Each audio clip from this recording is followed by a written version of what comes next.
Halo Season 1, Episode 4, titled Homecoming. And coming soon, we will have Halo Far From Home.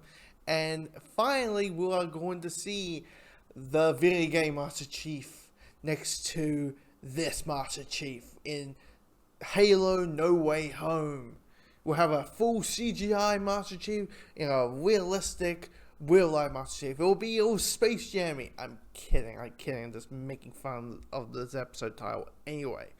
So, this is of course episode 4, and I remember me covering episode 3. I said, it'd be kind of weird that every even episode, I'm like, this is pretty good.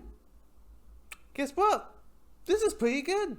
Like, still, there's the storyline dealing with, like, the girl who was in episode 1 and 2.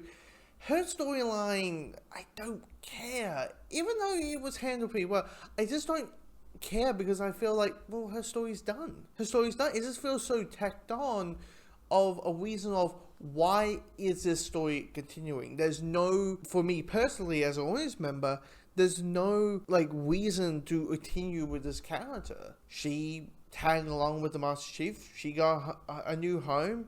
This guy says, I will protect her and call it a day. There's no narrative reason. It's just, there's none. And yes, during this storyline, during this part of the show, there's a neat action scene, which has a weird thing that's been happening recently. Moon Knight's been doing it, where you have a fast shot or a single shot, but you're taking two cuts. Why is this a thing recently? Where, you know, you have, say, a person is about to throw a punch, right?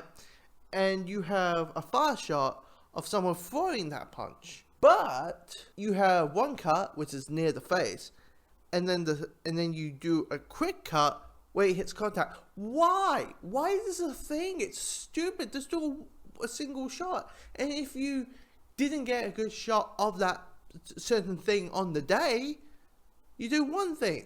You know what you do? Don't use it. Still, this storyline, this part of the show, I just don't find it interesting because I don't find any importance to the main story. How is it helping of the Master Chief and his journey? Because this is what the show's main story is, and it is focusing on that, and how it's handling it in this episode is really well. I mean, what this episode is about is John is walking into his home, his childhood home, and trying to figure out, okay, where things are. He knows this kitchen, but he knows this. He's trying to remember, okay, there's these drawings. How does the drawings connect? And also asking the question of what makes John special. Why can John, touch this artifact and make it light up like a Christmas tree, but when other Spartans and other people touch it, it does nothing? It's just really well handled. Now, because I have zero issue of Master Chief showing his face, but it is a bit weird that have him having the helmet on, and then 10 seconds,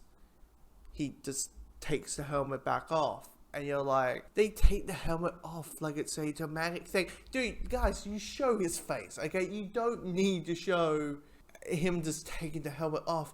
Like, oh my god, he's taking the helmet off. It's breaking one of the game rules. Like, it's not that. You did it in the first episode. You broke that rule and you make it a dramatic thing. And you can stop doing that. It's weird. I really did enjoy the Master Chief side. John's side of this episode. I also like the Spartan stuff. Clearly, there's a sense of honor that the other Spartans have for Master Chief. I mean, there's this funny moment, and clearly it's meant to be like nothing, but in my brain, I translated to something like comedic when someone says, guys, can you please touch this artifact for us? We need to understand what makes John special. And one Spartan says, he's the Master Chief. And clearly it's meant to be this dry, like, yeah, I'm just stating facts. He's the Master Chief. But I spun it as, he's the Master Chief. You better show him some respect. It's not John. It's Master Chief. It's interesting also to see other Spartans experiencing their own emotions because they're also taking out their emotion tracker. And the one who has done it in this episode has a new hairstyle. And I was like, wait, is that blood? Are you going to dye your hair a bit red with blood? Okay. I mean, it works. I mean, the hairstyle works for you, but okay. Is that? I hope that's jam. Just talk about swiping the blood of your victims. Now, the next thing to talk about, I think the last thing to talk about, is Dr. Halsey. Now, in episode 2, we have had a couple characters, and we have seen John's reaction and her interaction with John and the other Spartans, and how they kind of see Dr. Halsey as this kind of motherly figure. Other people are like, she doesn't care about you. You're just a science experiment to her. You're just a science experiment.